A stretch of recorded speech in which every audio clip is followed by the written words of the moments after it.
What is going on, my friends, and welcome back to another video on the channel.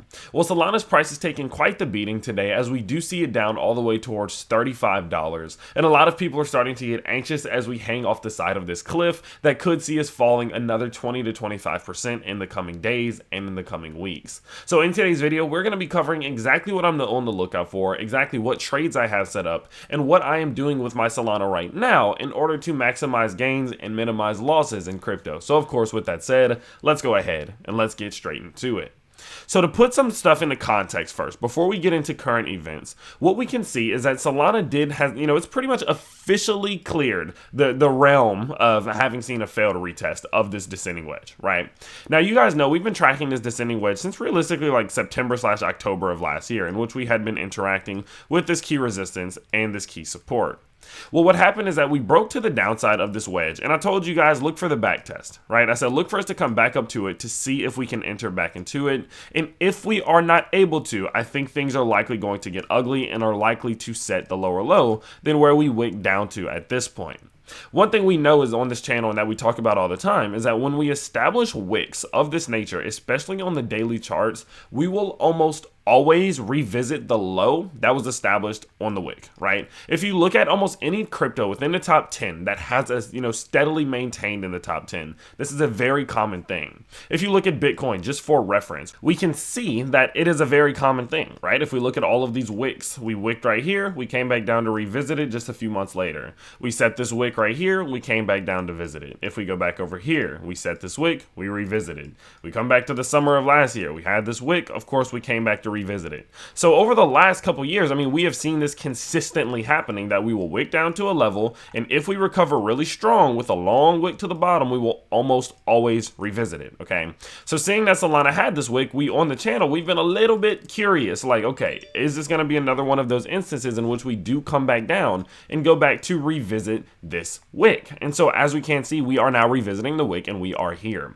Now, not only that though, just about 2 videos ago, I told you guys about the short trade that I was taking on, in which as we did go ahead and lose this 786 level on this short-term swing low to swing high event, this 786 Fibonacci, I said if we lose this key level of support, be on the lookout for the price to revisit the bottom side of the wick, in which this could be a great short trade to take on. Obviously, I did take on this short trade at about 2x leverage, in which off of this 10.3% gain in which we did make, I picked up right around about 20.6%, and of course that was a fantastic trade, as we were able to pick up 20% in gains in a time where most people were seeing losses. So big congratulations to everyone who did get in on that trade.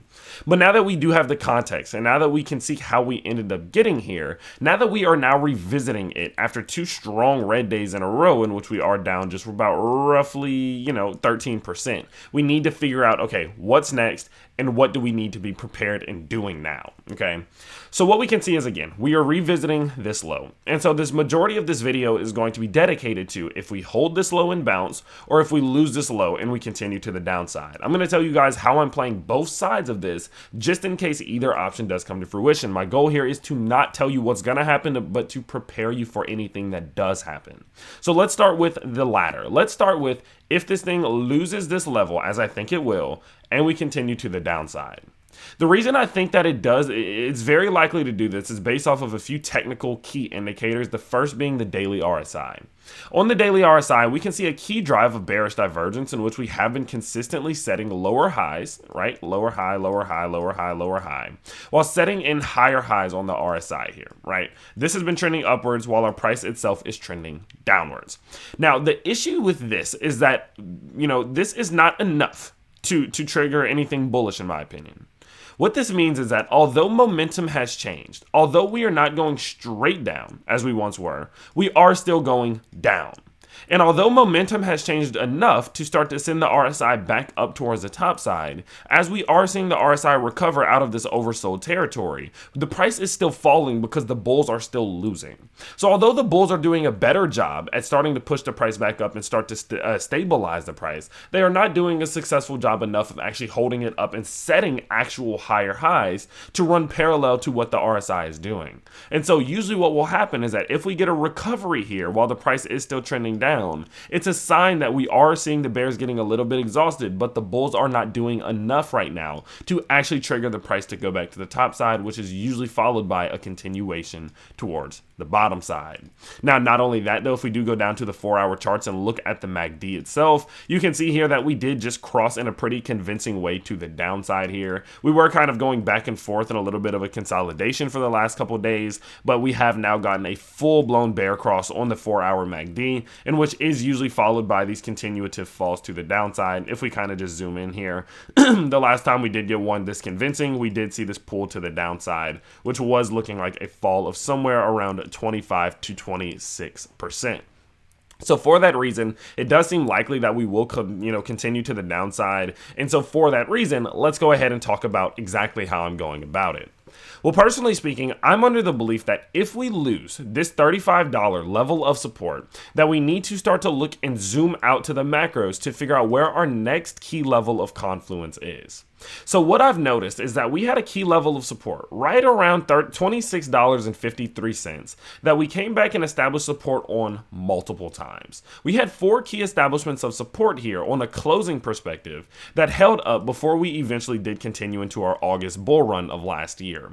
So for that reason, I would say that as we do start to lose this key level of support, $26.53 becomes a key level of significance. That becomes a level that we need to pay close attention to, especially as we are within this descending wedge. I think that this is the lowest point in which we will go before seeing at least some type of stronger bounce back up to the upside, maybe even back above $35 at that loss there.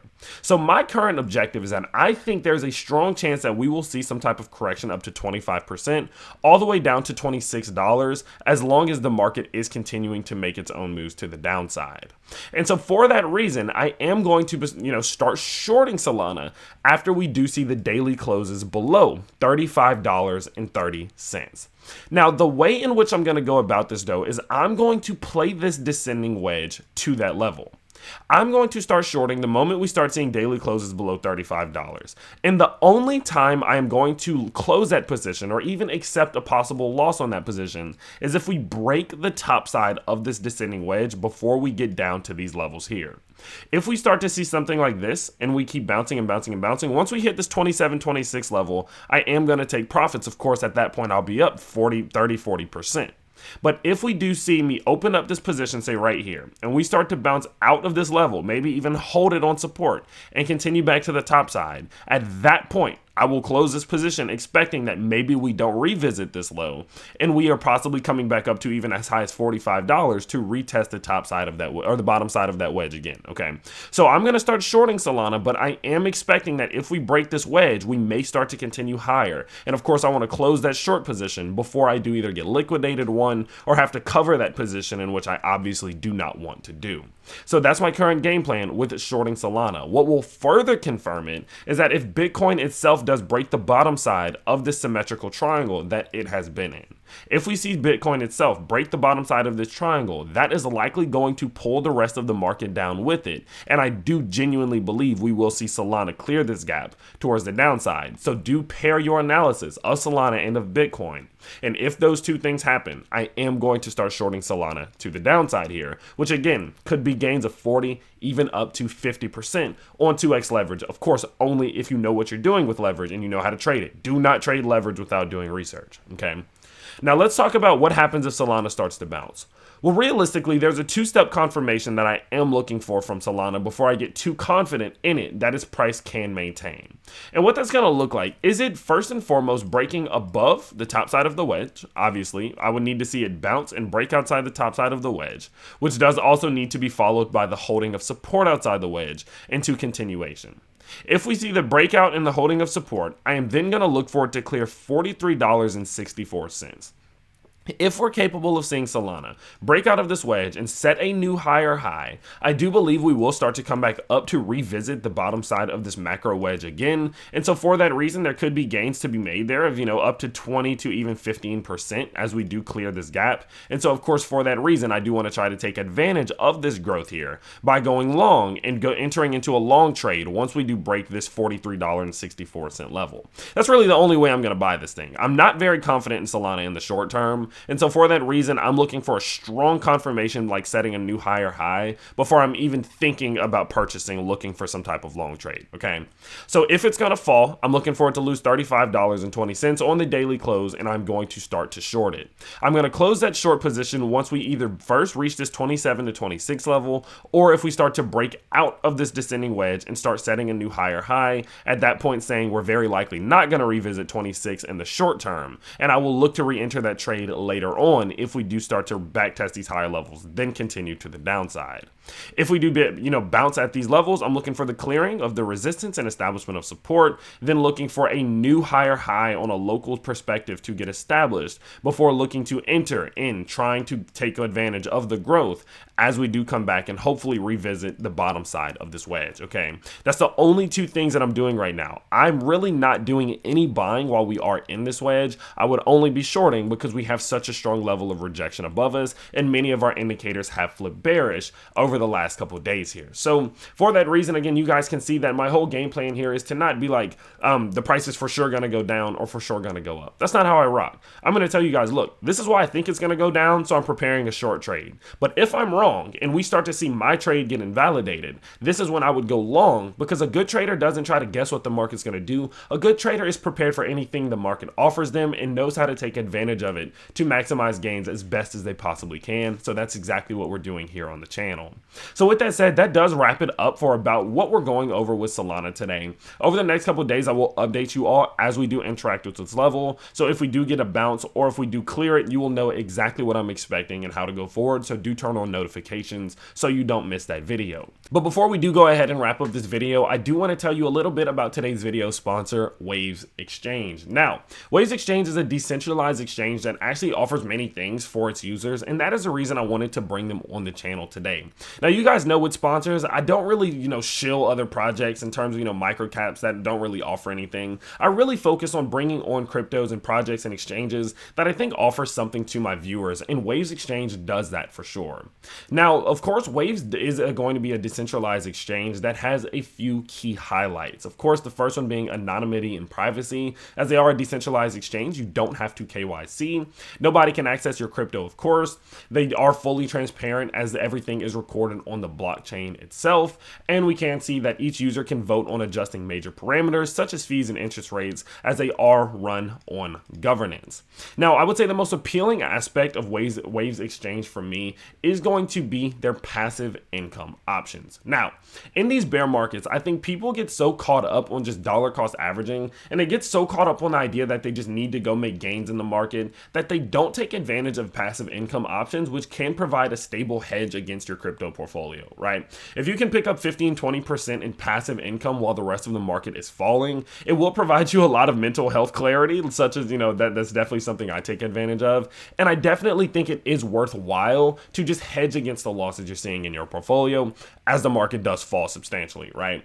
And what we can see here is they offer some fantastic rewards. There are base VAPY rewards and rewards on TAPY, which are absolutely phenomenal, as high as up to 130% on the Ether USD in liquidity pool pair. I mean, it's absolutely amazing. Now, not only do they offer some great rewards, but they do also back that with a lot of liquidity in relation to many of the other exchanges we have seen. We can see here that the USDT USD in liquidity is sitting right around $11 million. And what you want to see is that they have high liquidity and they have high volume. This means that you can get in and you can get out. And there are many people who are taking advantage of this, which does help build the credibility of the pool itself and make you feel a little bit safer, of course. Now, we can also see here, if we go up to investments, that you don't have to take the more risky route by going into liquidity pools, but you can simply just stake on Waves Exchange for some actually very, very good returns. These have been some of the best returns that I have seen and taken advantage of on cryptos that are on, or at least stablecoins that are not algorithmic, right? On non-algorithmic stablecoins, you usually won't see the best returns, but what we can see here is that they offer 23.9% on USDT and 23% on USDC. And of course, you can stake your Ether for about 4% or Bitcoin for about 2.8%. And so considering the fact that they do simply offer such a fantastic reward on not only just stablecoins, but even ETH and Bitcoin, you can see that they have focused specifically on the more, stable cryptos and those higher up cryptos and the ones that we can trust a little bit more, right? I feel like after the whole Luna fiasco, a lot of people are a little bit turned off by staking or just lending or anything of that nature. So the fact that they have kind of gone more focused into your safer cryptos, your ETH, your Bitcoin, your stable coins, I do think it will provide people with a little bit more of an incentive to want to take advantage of the staking. And I do think that will continuously build up the liquidity on Waves Exchange, which does help build up a lot of the credibility and safety itself. Okay, so overall, if you guys do want access to Waves, just use the links down in the description below. I will link over all of the different liquidity pools, the LP staking. All you got to do is go down below and you can find all of those links. But I do believe this is one of the safer ones, and this is one that I do personally hold some of my own money into. So of course, I do think it would be a fantastic addition to the channel, and I hope you guys did enjoy. But with that said, that is going to be about it for today's video, and of course, I hope you guys did enjoy.